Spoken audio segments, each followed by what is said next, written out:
Hey, good morning, everyone. This is Wes Fryer in Charlotte, North Carolina. It is Tuesday, no, it's not June yet. It's May. I'm going to talk about June. It's May the 13th, 2025, and I'm here before school. We got less than 2 weeks of school left. I want to talk about No King's Day on June 14th, 2025. That's just in 1 month and 1 day, and that's on Flag Day. So I will preface this by saying that, unfortunately, I believe that fascism has come to the United States. There are many signs of this. The number one thing is that our executive, our president that we've elected, is not being restrained by the U.S. Congress and by the courts and the Supreme Court. We do have pushback that's occurring, but in many cases, these things are being ignored.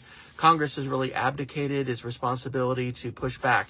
And so this means it's incumbent upon us as the people to protest and to resist. Look, I did not grow up in the 1960s. I was born in 1970. I have not been a participant in protests before. Like, I don't think I've been a part of different parades, and I can talk more about that, advocating, okay? I'll say it. My wife and I were in the Pride Parade in Oklahoma City in 2022 before we left. I never thought that I would be in a Pride Parade, but, human rights are really important, and the rights of our LGBTQ plus brothers and sisters are every bit as important as the rights of anyone else. And anyway, there's just a lot of different signs of fascism here in the country. So what is No King's Day? Well, I heard this phrase, and I think it's a pretty good hashtag and a pretty good slogan. We don't do kings here in the United States. One of the things that is a bedrock of our nation since we were founded in the late 1700s is that we elect people to represent us. Okay, we have had a whole variety of different presidents and executives and seasons, and we've definitely had, some people who have been elected to power that have taken more executive power, but like kings are not what we do here. We elect our leaders, and we can elect new leaders, and as the people, we have the right to speak.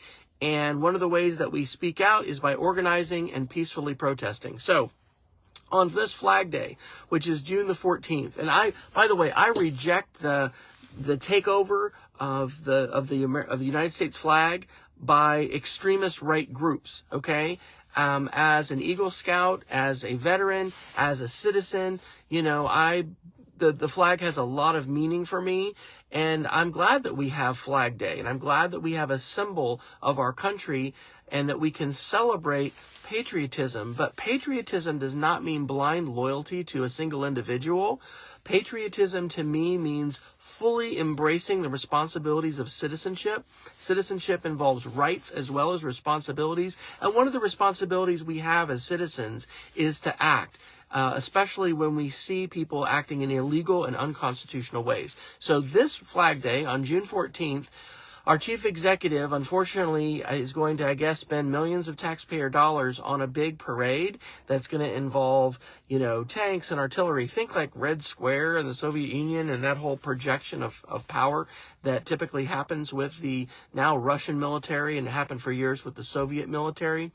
I think there's going to be aircraft and helicopters involved, and it's going to basically be a show of fascist power.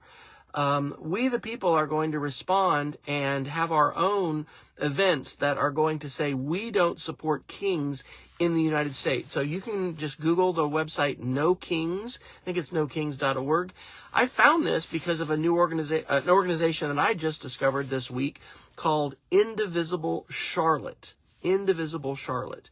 And that is a group that is organizing consistent protests here in Charlotte, North Carolina. And that many people in that group are going to support the No King's Day. So please share the word, No King's Day. It's going to be June 14th. It's going to be a national day of protest here in the United States. I believe we need to not just protest and resist, but we need to do that with intention to heal our culture, to heal the culture of our country, which is very fractured and polarized.